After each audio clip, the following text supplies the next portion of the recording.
Well, thank you all for being here so much for this conversation. It is my distinct pleasure to introduce Justin Ferri to you, and really over the course of the next 50 minutes, because in many ways, his story, personally and professionally, is right in line with our primary topic of discussion today, and that is trends in the industry.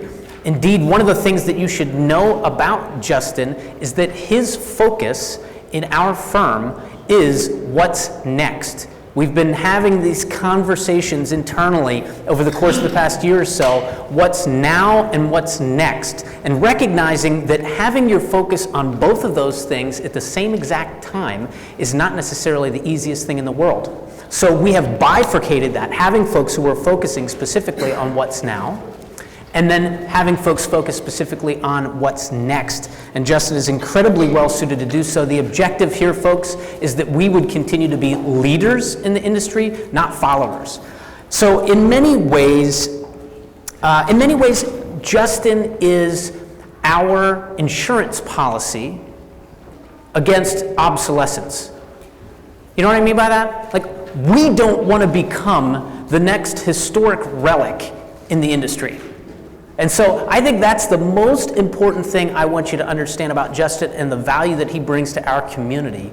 It's having this vision for the future, because I got to tell you, I feel this sense, we're going to talk about this and back it up with some perhaps facts, that the change in the industry is coming at a rate that is faster than we probably even know, because of the fact that we are in it. We can talk about a couple of those touch points that may have made that happen, like the financial crisis of 2008 and so forth. One of the silver linings to come from that is an awful lot of evolution in this industry.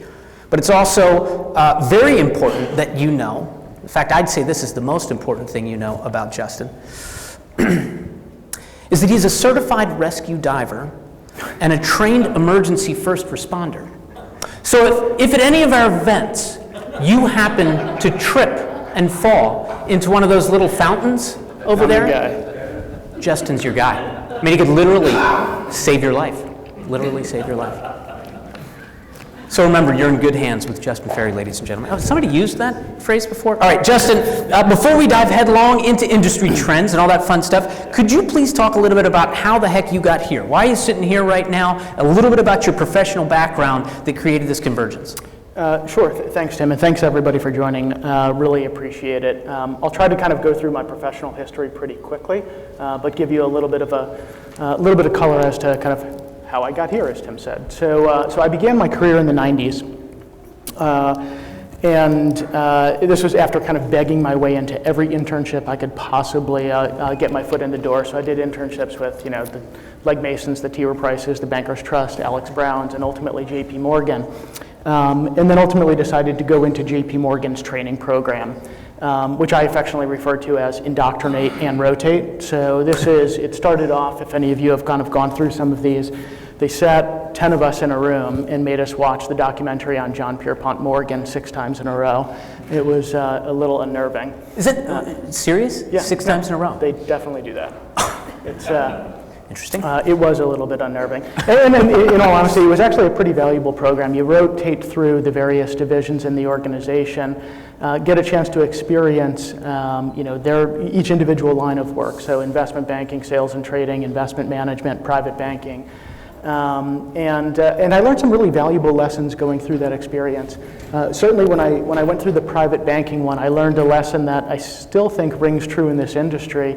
A senior statesman in the private bank sat me down and kind of gave me a couple of really interesting lessons. And the one message that he drove home was the importance of financial planning, right? And these were ultra high net worth clients.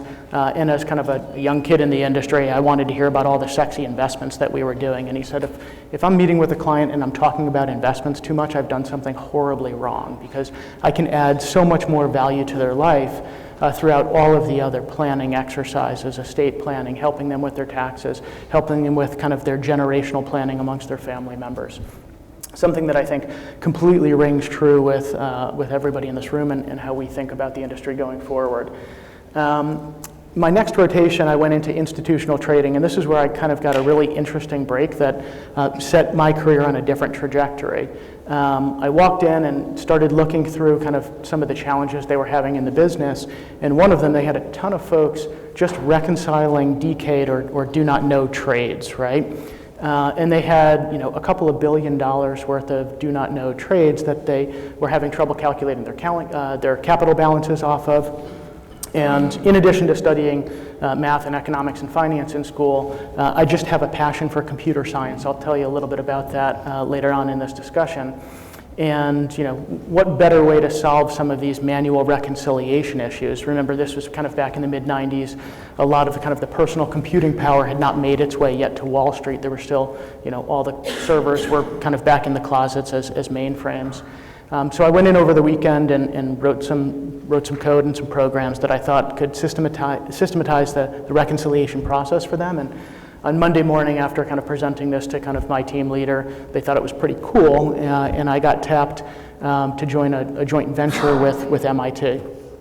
And to this day, I'm still good friends with kind of the leader of that organization. And keep in mind, this was kind of the mid to late 1990s, so it was a pretty interesting time as all of this computing power and new techniques and a lot of people moving from the hard sciences like physics into the field of finance. And so we built a company that focused on algorithmic trading and some other really interesting cutting edge stuff, or we thought was cutting edge stuff. We ended up selling that business to the Risk Metrics Group, which was another earlier spin out of JP Morgan. And then we promptly, the original 9 of us, got financed by an external venture capital firm, CapZ Partners, out of New York, moved to Silicon Valley and did another startup there that had a little bit of a different outcome because of March 2000. So, I learned a really valuable lesson about that time in Silicon Valley. What you get when you mix together a bunch of really smart, creative folks, really loose capital, and some monumentally stupid ideas. You end up with barbecue.com and pets.com and a sock puppet worth a couple of $1 billion. But what I really took away from that experience is the lessons learned on the way down, right? So it was a very euphoric state at that time. We ended up having to right-size the company from about 250 people down to about 75.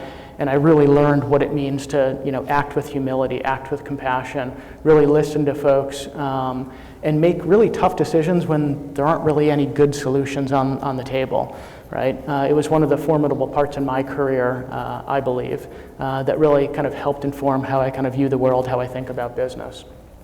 After that, one of my original mentors at JP Morgan recruited me back to the East Coast. And I joined this little brokerage house called Merrill Lynch that was, or so they said, they wanted to change from a brokerage house into a wealth management institution. And they needed folks that could help build out, the various solution sets that would be available to the financial advisors as they made this transition to a wealth management institution. They threw around this word called fiduciary, although I'm not really sure they knew exactly the meaning of that word at the time. Still not sure that they knew the meaning of that word. And over the next dozen or so years, I helped them build out their mutual fund, their SMA, their futures, real estate, private equity businesses, and ultimately had the pleasure of running an internal registered investment advisor at the company, which oversaw about $35 billion of private equity and real estate and hedge fund assets. I had an opportunity to kind of build a business from scratch and build a wonderful team that had cultural alignment and really enjoyed that part of my evolution. And then 2008 happened, and because I was running a lot of regulatory businesses, I was tapped as one of the individuals from the firm to spend a lot of time in Washington. As we merged together Merrill Lynch and Bank of America, we had over 8,000 subsidiaries to figure out how we were going to deal with it. And a lot of it was just an educational process of how do we implement this 2,000 pages of legislation called Dodd-Frank, and specifically the Volcker Rule, which had some pretty dramatic impacts as to how the operations would run for these institutions going forward. After a couple of years, took my head out of the trenches a little bit and looked around and realized that we had a new financial landscape. And in my opinion, it didn't look all that pretty. I think things got much more complicated, significantly higher conflicts of interest in dealing with clients. And You pair that with some of the industry trends that were really coming into fruition, the shift from kind of the captive, conflicted environment to the world of independence, and I knew that I personally wanted to make a change. Along the same time, I was introduced to Rudy Adolph, who some of you may know he created Focus Financial Partners about 15 or so years ago, and one of my friends said, I think you would really enjoy having dinner with Rudy. Next time you guys find yourself in the same city, you guys should get together. And Rudy told me his story and his vision for what he wanted to create in support of the independent financial advisor community, and it quickly became apparent that I wanted to be part of it, so I joined Rudy and his team about 5 years ago. And I've had the pleasure over the past 3 years of working in a very robust way with the Buckingham family. And we've done a lot of really fun things together. And probably about a little bit less than a year ago, we had just consummated the merger of Loring Ward and Buckingham.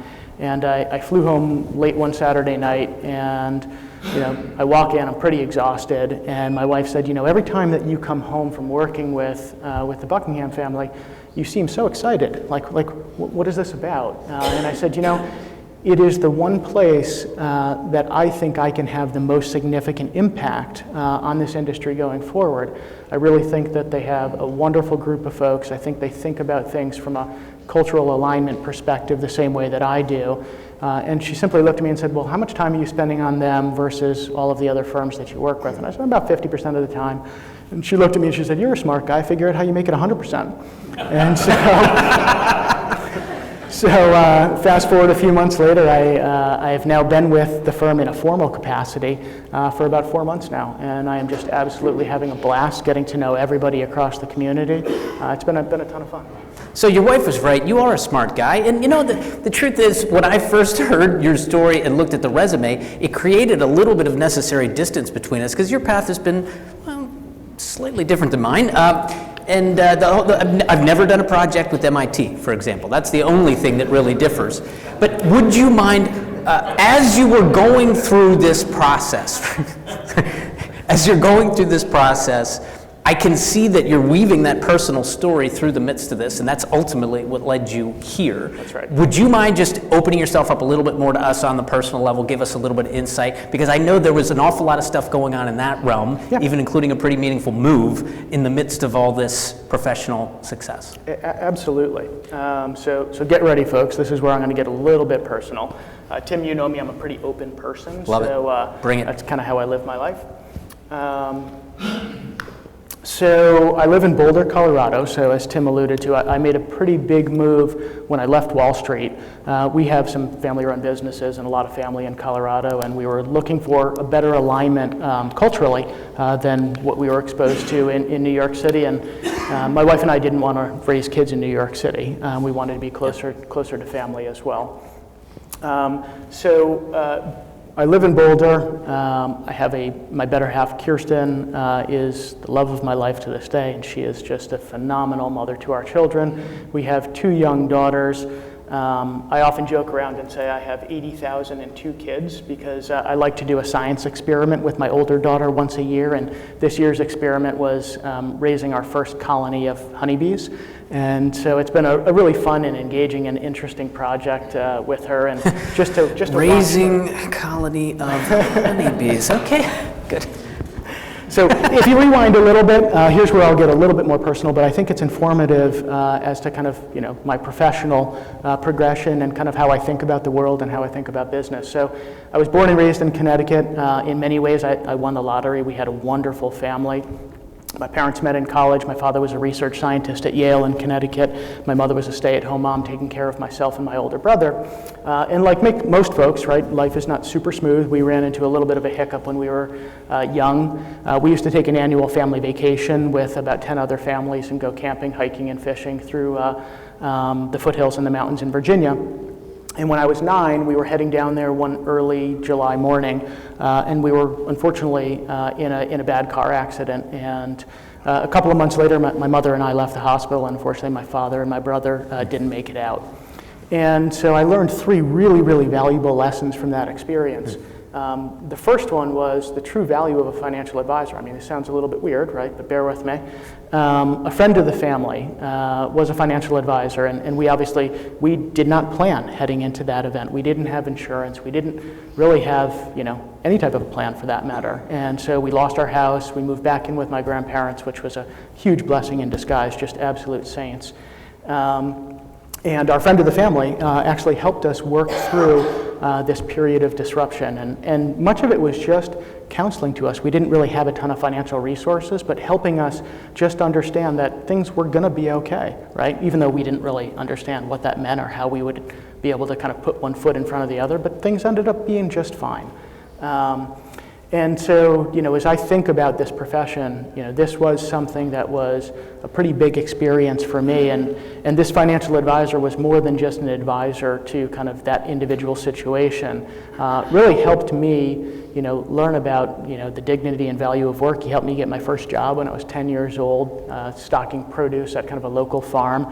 Got paid $3.35 an hour, which was the minimum wage in Connecticut in the 80s.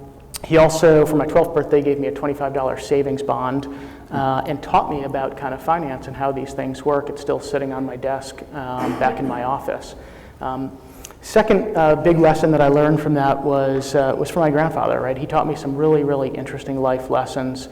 He was a decorated World War II vet, and probably one of the most important lessons he taught me was just to be curious with everything that you do. He also taught me the difference between intellect, knowledge, and wisdom, and something that I think about often as we think about leading businesses and helping our clients. The final lesson that I took away from that experience was just one of resiliency, right? Just observing, what my mother went through at that time period, to me was pretty inspiring, right? She went back, got a full-time job, and went back and got advanced degrees in computer science. And between working all day and then night school, we'd sit down at the dinner table and she would teach me about computer science and taught me how to program. And she always said, teaching you is the best way for me to learn. And I took away some really, really valuable lessons. And in the short term, got me into a little bit of trouble. I hacked into my middle school's computer, and they didn't take too kindly to that. But beyond that, it opened some doors for me later on in my life. Good doors? So very good doors, yeah. So it just taught me a different way to think about stuff, right? I mean, anybody that knows computer science, object-oriented programming, it's just an interesting way to think about operational efficiency and leverage, and it just helps me, be creative, right? On a personal note, a couple of points here. So this actually is my screensaver. And a lot of folks kind of do this. It's a way to keep me grounded and remind me every day of what I have to be so thankful for. But they're not all glamour shots. This one here was earlier this year. This is my youngest daughter, Cecilia. I know she looks a little bit blown up here. We had just gotten back from the hospital. She was on enough steroids to make a baseball player blush. But the day after Christmas, she came down with a life-threatening illness, and we ended up living at the Children's Hospital in Colorado for about 6 weeks while they figured out what was going on. And this picture reminds me of, how fragile life can be sometimes and what we all have to be so thankful for. Next one, this is my Zen place. We moved to Colorado for a reason. I love distance running in the mountains. This is one of my buddies here that accompanies me on many of those journeys.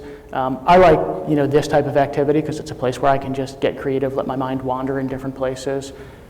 This is another one of my Zen places, but I don't let my mind wander here. I do enjoy rock climbing quite a bit, and I enjoy kind of the hyper focus of the risk management of this. My buddies and I are working our way through the 53 14,000-foot peaks in Colorado, and it's just a lot of fun, and that's where we spend a lot of our time. This is my older daughter. She runs the household, in case you couldn't tell. She's a little precocious. And this is the look that she gives me every single time that I go on one of those adventures or I take a long business trip. She is just an absolute hoot. So hopefully that's a little bit of a window kind of into my personal story. That's awesome. We really appreciate that, and especially the vulnerability you shared. Thank you for that. So as I mentioned, the future of the industry seems to be coming at us at a more rapid pace than we have seen historically. Is that correct? And if so, why? What's going on there? Well, I think some of it comes down to, I think the answer is yes. I think some of it comes down to the financial crisis. While I don't think the financial crisis caused some of these industry trends, I think they may have just put additional wind into the sails of some of the industry trends. The financial crisis resulted in a rapid consolidation of the financial services community, generally speaking, across the banking sector. We lost 2,000 community banks in a span of about 12 to 18 months. We now have about 5 SIFIs, right, systemically important financial institutions, just a consolidation of that risk. I think the regulators have done a good job de-risking for the last crisis, right? This is often what happens, which is challenging. I don't think the next crisis will look exactly like the last one. So capital ratios have come way down. They realized they couldn't reinstate Glass-Steagall, so this would be kind of a long game process for them. And I think they've done a good job with that. But as evidenced, firms like Wells Fargo, right? These organizations are massive, right? Bank of America, Merrill Lynch, JP Morgan, they have 300,000 plus employees. Very, very difficult to manage those businesses, and certainly more challenging to operate them in a fiduciary context. And I think that's what's been accelerating some of these corner office private banking teams, recognizing that, hey, I can be serving my clients in a much more fiduciary capacity by raising my independence flag and really serving my clients on my terms. The other thing that's made it really challenging, and that is kind of continuing to accelerate this trend from the captive environment, one of conflicts, to kind of the independent community, really has to do around kind of just the operating environment in some of these large organizations. So, one of the byproducts of the financial crisis, in order to save each firm's balance sheet, they had to access TARP, right, the Troubled Asset Relief Program. In order to do that, you had to convert to a bank holding company. Well, when you convert to a bank holding company, the primary regulators that oversee your activities changed overnight, right? It was no longer just the securities regulators. It was the Federal Reserve. It was the OCC. And they have a very different lens through which they observe and kind of monitor risk.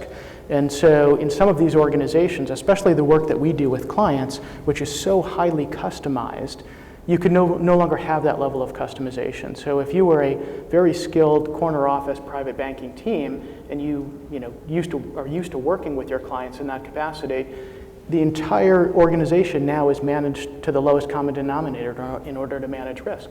Right? And what did that result in? Dissatisfied, really high quality advisory teams that wanted to do the right thing, wanted to deliver what their clients expected of them, and felt like they had handcuffs on in delivering that level of experience. And clients started voting with their feet, right? And so you can look at some of the capital flows in the industry from the wirehouses to the world of independence. More than 50% of the assets today, right? We weren't projected by some of the research prognosticators like Forrester to kind of reach the equilibrium point well into the 2020s. We crossed it a couple of years ago, and I think those trends are just going to continue to accelerate. So the next question is like, what happens to some of the wirehouses, right? Yeah, like, are they going to kind of get clued in on this, and what are some of the actions that they may take? The sad fact is, we're still not really on their radar, right, to a large degree, right? Mm-hmm. Take a firm like Merrill Lynch, they manage $1 trillion of private client assets. So I think them quickly pivoting and changing their business model is not something that we're going to see immediately. Not to mention it's really, really hard for them to untangle many of the relationships that they have internally, where cross-selling across different divisions and complicated, conflicted pricing structures still evolve. I don't think they have the flexibility just to move on a dime. Right. So, no, but they tried to do that in a way, right? When it looked tried. Whether it is the spirit or the letter of that whole thing, when they thought the fiduciary rule was coming, it seemed to me, and not to beat up on Merrill Lynch too much, but I don't think you mind, that they wanted to jump out in front and say, yep, we're ready to do this. And then when it looked like the environment might be more favorable for them, like, oh, maybe we don't have to do this, they pretty quickly rolled back. Like, they were intending a sea change of sorts, weren't they? I don't know if I'd call it a sea change, maybe more globbing a bunch of lipstick on a pig. So the ways that they were really contemplating some of these changes, they were still rife with conflicts, right? It's funny, my uncle used to have an advisor at Morgan Stanley, and he came to me a few years ago and said, what should I be thinking about? Like, should I change advisors? And I said, look, an advisor working with you and your family, he's an entrepreneur, has a pretty complicated situation. I said, it's a very personal decision, right? But one thing that you may want to just query on is, like, ask them a simple question, like, in what ways is the firm benefiting from our relationship? Can you clearly articulate, how your firm makes money off of our relationship? And the sad fact is it's really, really hard to do that in some of these places. Yeah. The client agreements or product agreements have ballooned to hundreds of pages because they are seemingly disclosing away conflicts that are pretty significant. So I don't know, it's going to take some time to see how they do evolve over time, but it's not going to be an easy change for them. So are we continuing to see a movement of assets and relationships from the wirehouse realm to the independent space? Yeah, and it's only accelerating. So every single year you can look at Cerulli data or any of the other data houses.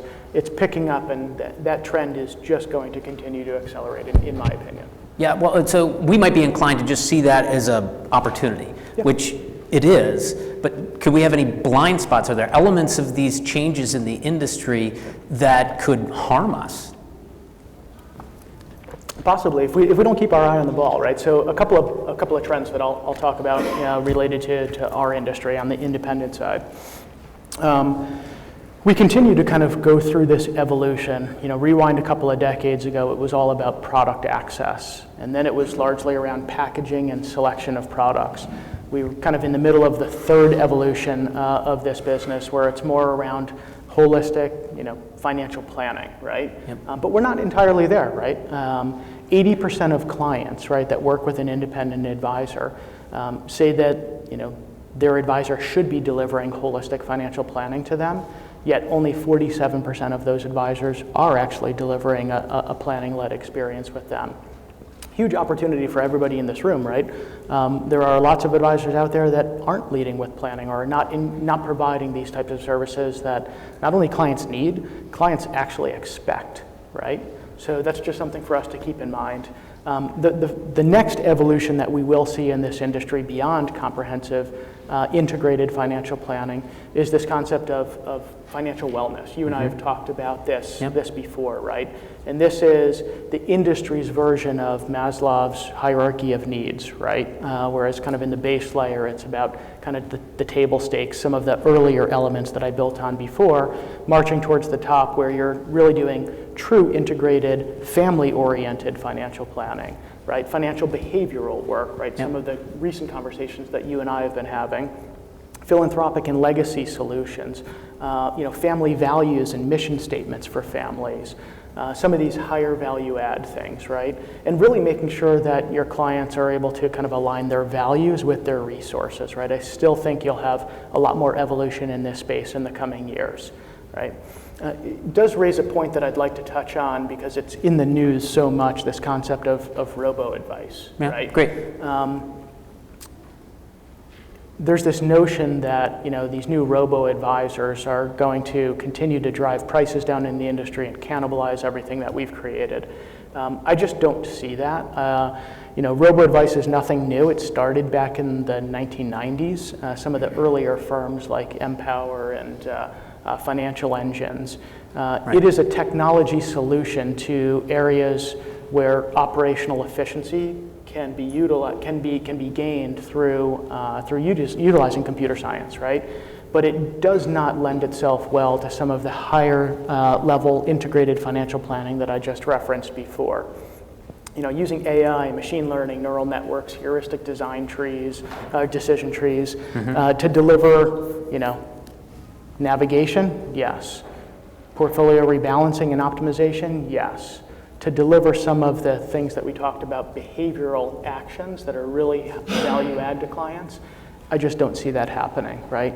They're not designed or set up well. Right. A computer system is not going to pass a Turing test in that context anytime soon.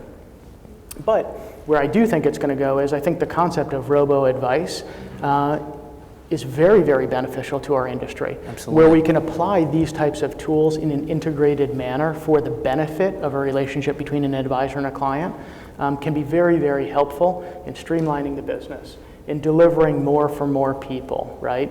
I think the concept or the terminology of robo-advice will probably fade into the background in the coming years, and it will just be something that is part of people's business models, right? And you're starting to see some of the big B2B players utilizing technologies in this fashion for the benefit of advisors, and that's certainly how we're thinking about it. Sure.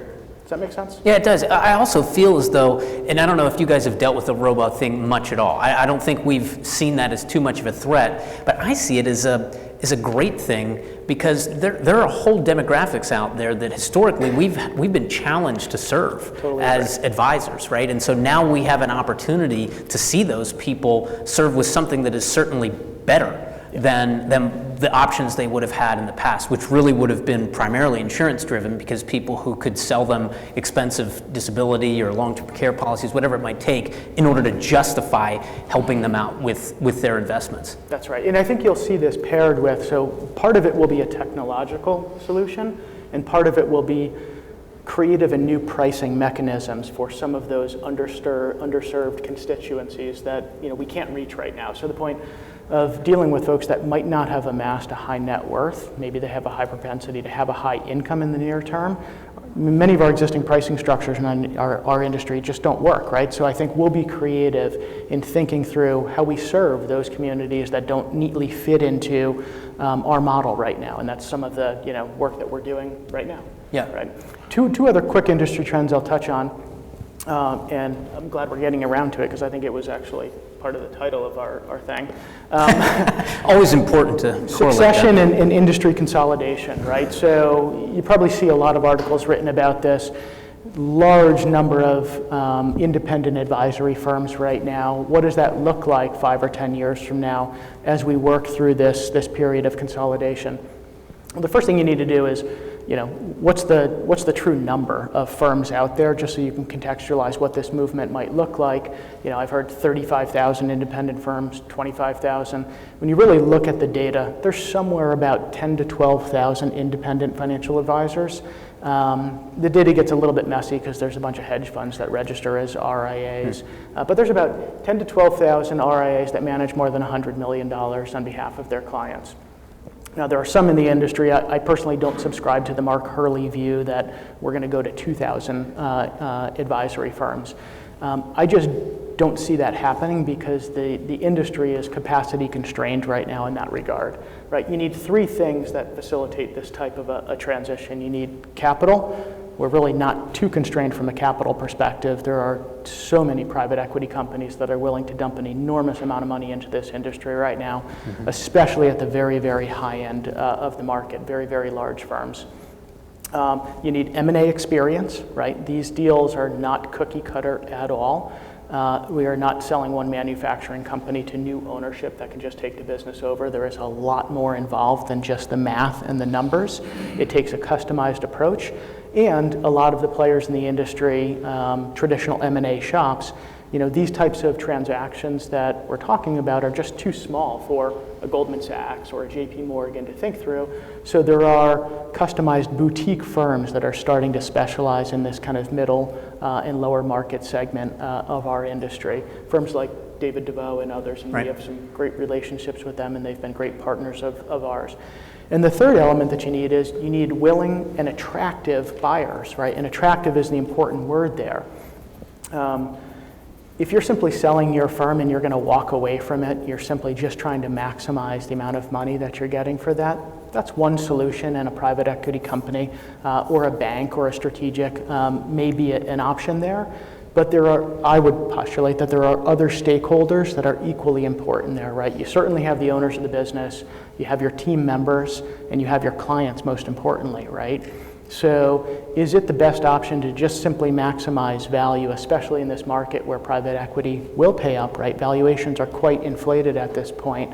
But in order for it economically to make sense for them, 9 or 12 months down the road, they're going to slash your staff in half to make it economically, accretive to their bottom line.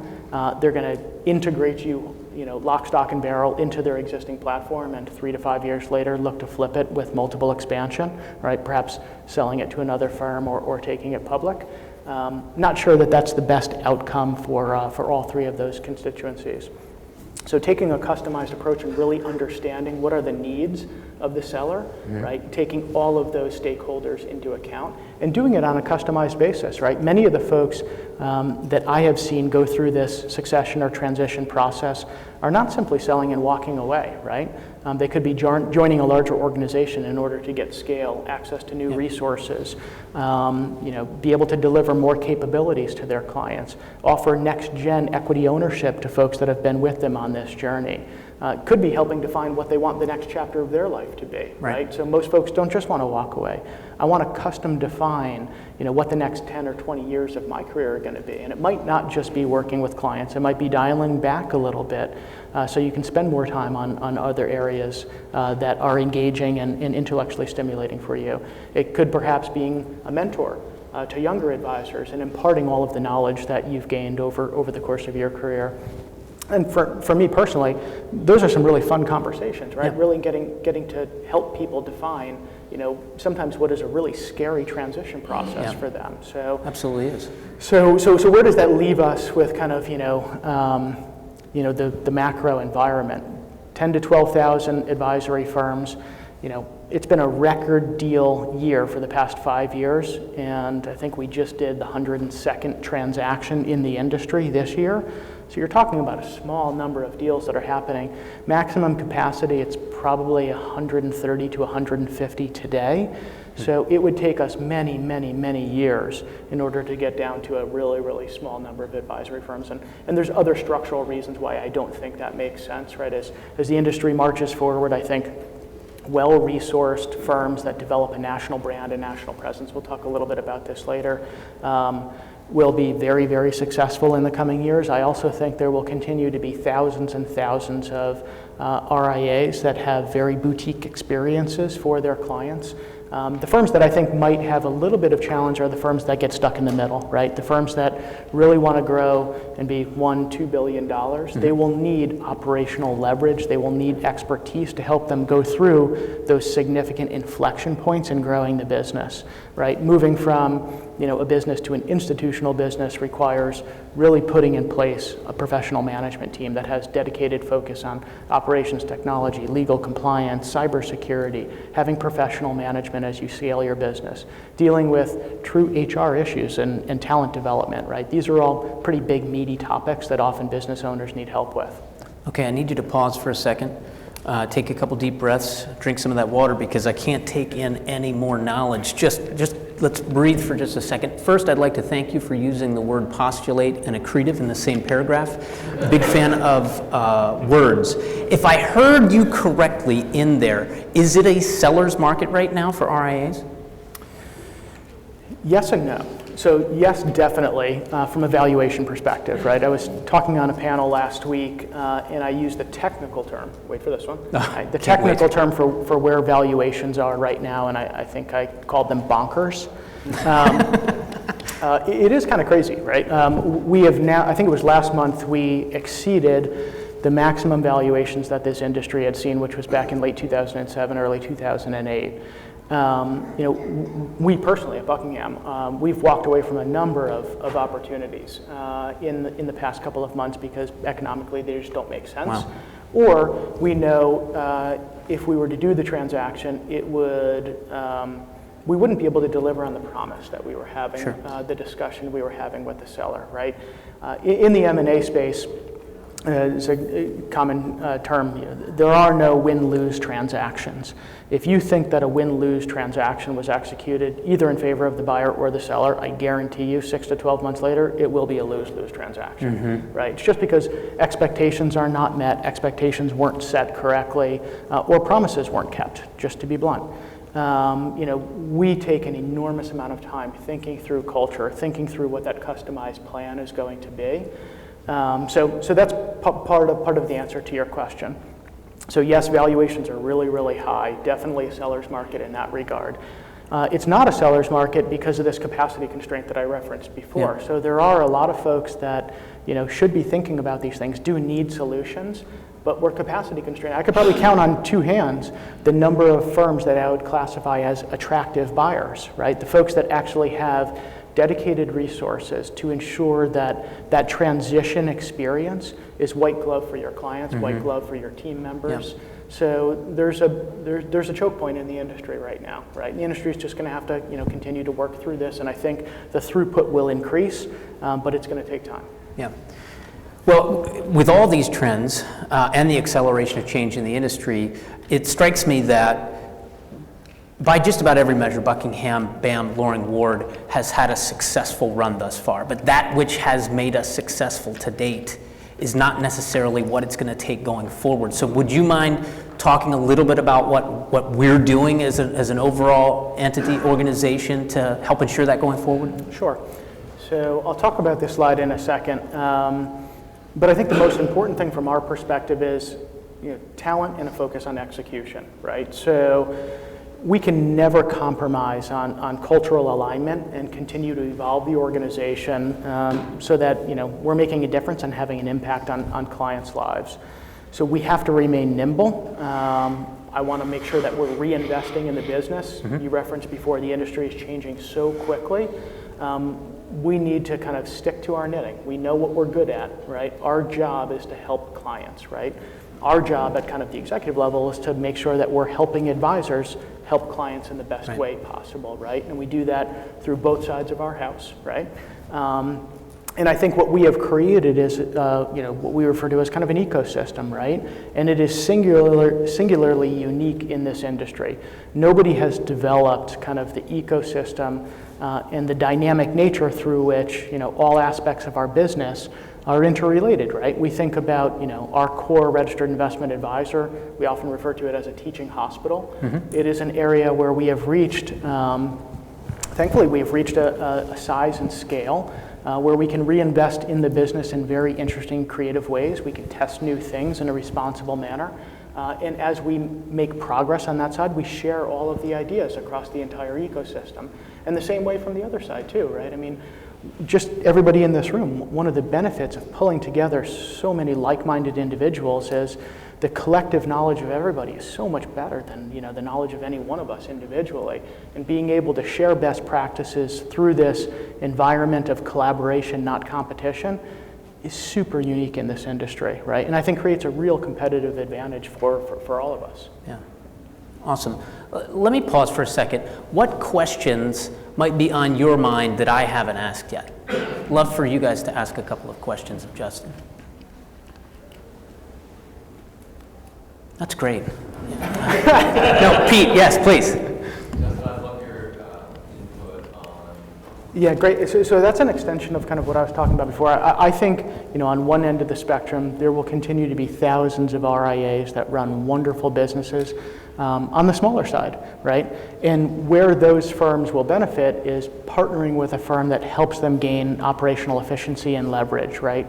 Much of kind of the environment that we have here through the partnership of BAM or Loring Ward. So if you're partnering with somebody that can take a lot of the operational burden, a lot of the stress, allow you to focus on the higher value add activities, which is everything client facing, I think there's a very robust future for that, right? It's the reason that we've designed the business and continue to invest in it in the way that we have. Again, on the other end of the spectrum, I think there will be a handful of firms that do develop into, a national presence. These will be large, fully independent firms that think about things the same way we do. Hopefully, we're one of those firms. I don't know if there will be 10 or 20 or 25. These will be firms that have developed a super regional or a national presence. And the good news is, the way that we think about it is we want to take some of the benefits of that and be able to make that available across the entire ecosystem for the benefit of everybody, right? It's our job. We want to have a solution set across the entire ecosystem that meets advisors wherever they are in their life cycle of the evolution of their business. So it could be somebody new getting into the business and they need some back office, middle office support. They need support with their investment program and they want to focus on the client-facing activity. That's fantastic. If we have folks that are growing their business and they're going through one of those inflection points, they need help with, talent development, best practices, evolution of their tech stack, a better, more refined view on dealing with some of the cybersecurity risks that are out there. We want to be able to help there, right? If somebody has gotten to a place where they actually want to be part of a larger organization, a larger team, we want to have a solution for them. If it's towards, they're ready to step back from the business and they want to make sure that their team members and their clients are taken care of and they want to get paid fair market value for their life's work, we want to be a solution for them as well. Does that make sense? Yeah, I feel like the greatest risk of the small firm isn't so much analytics or numbers or economies of scale, it's insularity, right? That you would never get out of your smallish bubble. And obviously, the people in the room are an example of how we're avoiding that challenge. Yes, sir. You mentioned earlier, Justin, that BAM had explored some potential M&A activity and walked away from those things. Mm-hmm. Were those external firms or were they internal to the BAM Advisor Services Network? Most of them were, actually all of them were external. These were some large opportunities, right? So I referenced before on the top end of the market, these were multi-billion-dollar firms. And private equity or multinational banks are coming in and, in my opinion, paying absurd prices. I saw one deal is being quoted at between 20 and 30 times unadjusted EBITDA. I mean, these values just don't make sense anymore. So I guess where I'm going with that is, does that mean that BAM will continue to be a potential succession source for RIAs within the BAM? If it's a good solution for them, right? So we are certainly open to, we're problem solvers, right? So if somebody in the BAM community or the larger advisor services community sees an opportunity that we can be a solution on the RIA side to join a larger organization, it's culturally aligned, we are absolutely open to having those discussions. Tom Zezweta is actually in the room here. He kind of leads up a lot of our marketing efforts. We're thinking through ways that we can take some of this knowledge, translate it into language that you all can have access to really understand these issues and, have an appropriate discussion with folks. There may be marketing campaigns that we think about as well that help differentiate some of the, some of the benefits of working with, a firm that's kind of within our community versus, some of the other conflicted environments. Dynasty selling to Goldman Sachs is a good example of that, right? So I think you'll continue to see a lot of these deals that get done, especially at the very high end, that end up with dissatisfied clients, right? Mm-hmm. Mercer just did another kind of private equity flip, and we know those folks pretty well. The only way they got that deal done at a 16 times valuation was they were literally firing half of the staff, right? So everything that made Mercer a pretty interesting company to start with, they're basically ripping out a lot of that intellectual capital. It'll be interesting to see how that evolves and how that translates into changes perhaps to the client experience. Yeah. For those of us that are at the stage of starting to look at the next step, what is our call to action? I'll give you my business card afterwards. happy to have a discussion with you. Get educated, right? The one thing I tell a lot of folks is speak to folks that have sat in your seat, right? Whether or not it was 6 months ago or 6 years ago. One of the first things we do when we have a conversation with somebody that is interested as to, hey, what might this look like? We'll sit down and begin the educational process and put everything on the table. It has to be a super transparent discussion. It's the comment I made before about making sure it really is a win-win, because if it's not a win-win, it's going to be a lose-lose. There's nothing in between. And we will put folks in contact with a lot of folks that have gone through the process before, right? So on the the RIA side, we have gone through this process now 45 times. So we have dozens of people that have kind of sat in that seat, right, and thought about all of these things. And one of the challenges is a lot of folks don't know what they don't know, right? It's a scary process, right, and one that most people don't have experience with. So seek out folks that you think can give you an unbiased opinion of it, and then talk with folks that have gone through it before. Folks that have partnered with us, folks that have partnered with other folks. Do a ton of homework and research. And I'm happy to give you thoughts on, I think the most efficient way to go about that. Justin, we've only got time for one more question, so I'm going to ask it. And this one's especially important to me. I think I know it is to you. We are here working in the same community because of the mission, right? Yeah. First and foremost. I'll never forget when I was visiting St. Louis, and I came to the moment where I began to really pursue becoming a part of this community. I think it might have been walking onto the trading floor, I can't remember, and some major door, and the company's mission was emblazoned on the door, and it said, our mission, building relationships by doing the right thing. And it really, for me, was like, that was the clincher, where I was like, this is the place where I want to be. I know that's important to you. How do we stay aware of the trends? How do we take advantage of the trends without allowing any of that to compromise our mission and our overarching philosophy? Yeah, super important question. Maybe the most important question we've had today. Thank you. For me, culture is key, right? One of the things that was so attractive, and probably the reason that I answered my wife the way that I did, this community is pretty special, right? The way that we all think about, serving our clients is pretty important. I think a lot of these industry trends will result in significant economic opportunity, but it's not why I get out of bed in the morning, right? My purpose, my personal purpose is I want to have maximum impact on as many people as possible, and I think what we're trying to collectively build here together gives me the best opportunity to do that. So we need to stay hyper-focused on culture, talent development, and acquisition of talent that is aligned with delivering the best client experience possible. I think we've done a very good job, getting the right folks in the boat and getting everybody rowing in the same direction. As I've shared, my personal story with you, yeah, and you see kind of some of my pictures, I already think I'm the luckiest guy on the planet, right? So what really gets me excited every day is the opportunity that we have in front of us. And that's not to say I don't think there isn't a significant economic opportunity if we do things right. I think there will be, but it's not the driving force for me. Does that make sense? Absolutely. So if you have not jotted down an insight or action for this session yet, I'm going to give you a freebie here.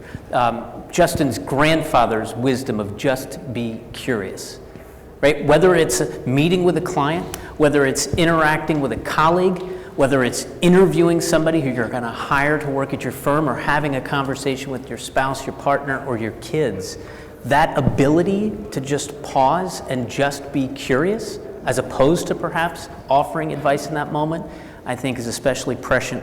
Justin, thank you so much for sharing your intellect, your knowledge, and your wisdom with us. Thank you very much. Thanks for having me. Thank you, everybody. Really appreciate it.